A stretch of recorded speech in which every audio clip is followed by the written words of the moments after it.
Сергей стоял у зеркала, поправляя галстук.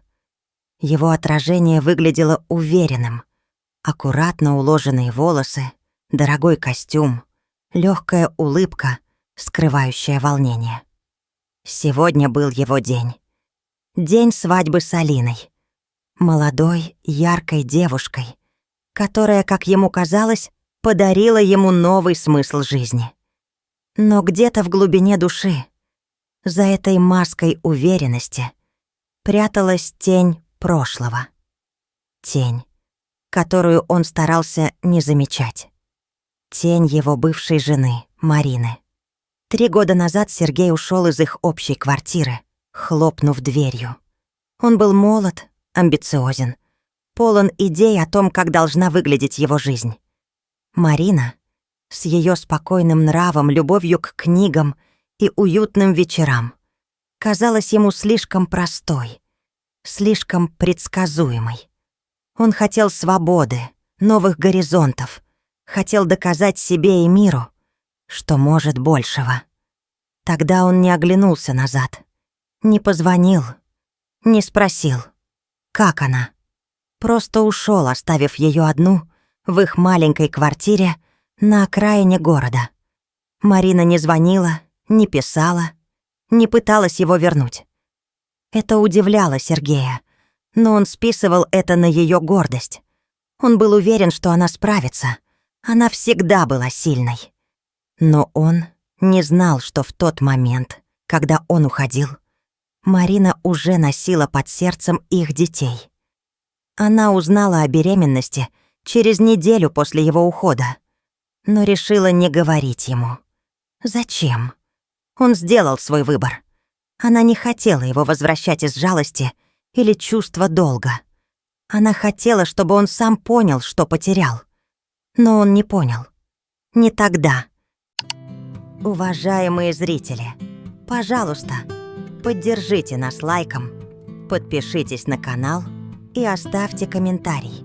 Будет очень приятно, если вы напишете, из какого города или страны вы нас смотрите. Благодарим вас. Свадьба была пышной. Белый шатер в загородном клубе, цветочные арки, столы, ломящиеся от угощений, живая музыка. Алина, в платье, которое стоило целое состояние, сияла как звезда. Гости смеялись, поднимали бокалы, поздравляли жениха и невесту. Сергей чувствовал себя на вершине мира. Но что-то в его душе оставалось неспокойным, как будто он ждал какого-то подвоха. И подвох пришел. В самый разгар торжества, когда ведущий объявил первый танец, в шатре появилась она, Марина. Сергей замер, будто время остановилось.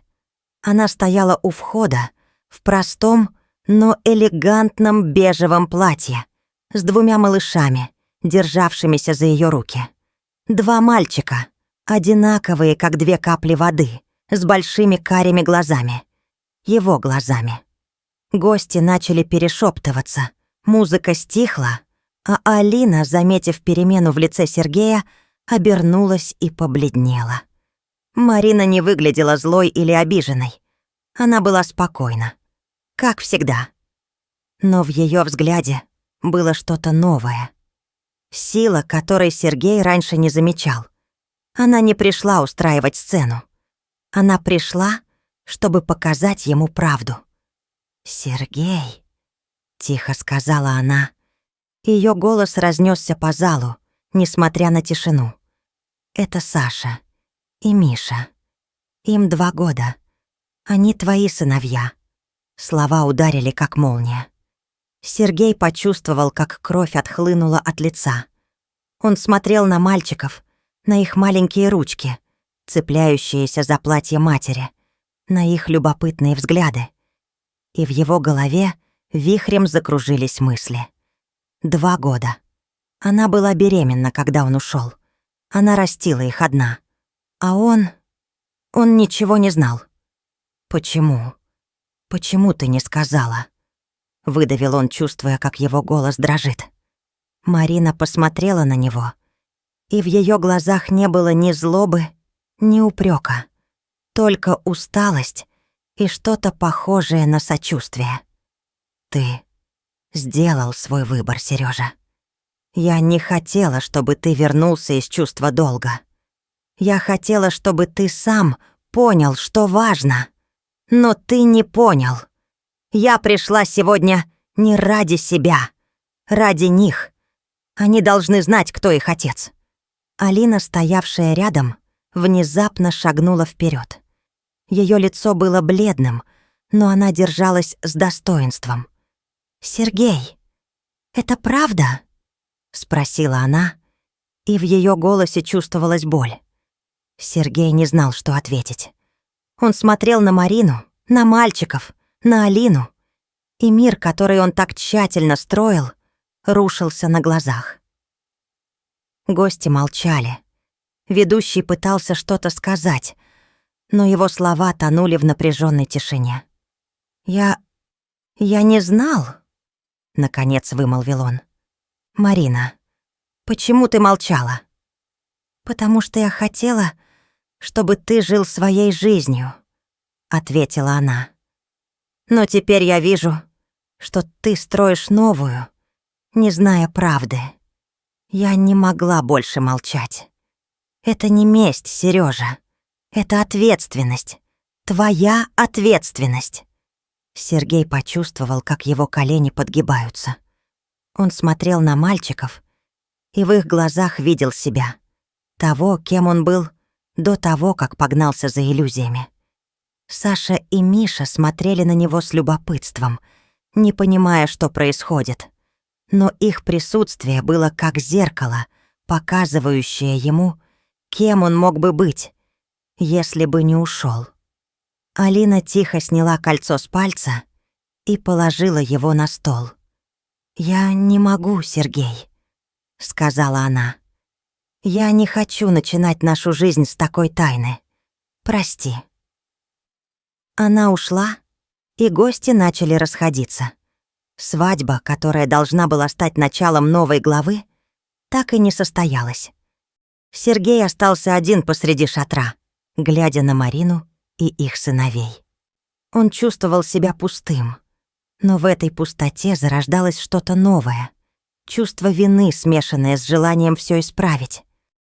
Прошло несколько месяцев. Сергей сидел в кафе напротив Марины. Саша и Миша, сидя в детских стульчиках, увлеченно ели мороженое, пачкаясь и смеясь. Сергей смотрел на них, и его сердце сжималось от нежности и боли. Он все еще не мог простить себя за то, что не знал о них, за то, что оставил Марину одну. Но она не держала на него зла. Она никогда не держала. «Я не жду, что ты вернешься ко мне», — сказала она однажды, когда они обсуждали, как он будет участвовать в жизни детей. «Но я хочу, чтобы ты был для них отцом, настоящим, не тем, кто уходит, когда становится сложно». Сергей кивнул. Он знал, что не заслуживает ее прощения, но был благодарен за шанс. Он начал проводить время с мальчиками. Сначала неловко, не зная, как подойти к этим маленьким человечкам, которые были частью него. Но с каждым днем он учился. Учился менять подгузники, читать сказки, смеяться над их шалостями. Учился быть отцом.